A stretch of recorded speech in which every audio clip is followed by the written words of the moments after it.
بسم الله الرحمن الرحيم.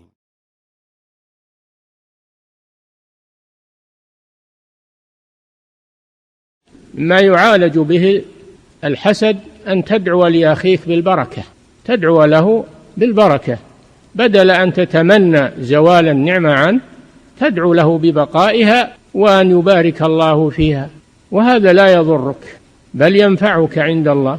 فعالج الحسد بمثل هذه الأمور. كذلك مما يعالج به الحسد أن تطلب الرزق وأن تبذل الأسباب.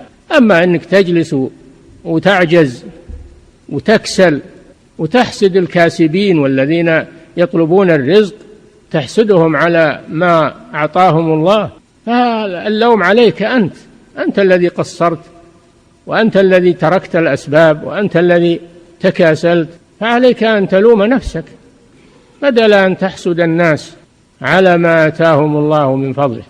إذن الحسد يا عباد الله يجر إلى الكفر كما جر إبليس، يجر إلى القتل كما جر هابيل على قتل أخيه قابيل.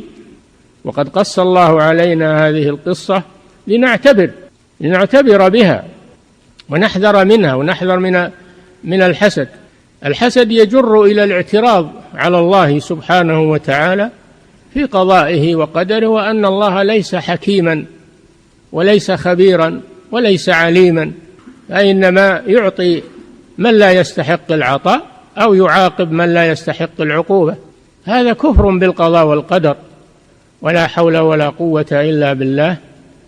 إذن فالحسد داء وبيل، فاستعيذوا بالله من الحسد. الحسد كما جاء في الحديث الذي رواه أحمد والترمذي أن الحسد يأكل الحسنات، الحسد يأكل الحسنات كما تأكل النار الحطب. احذروا يا عباد الله أن تحترق حسناتكم وأعمالكم الصالحة بسبب الحسد.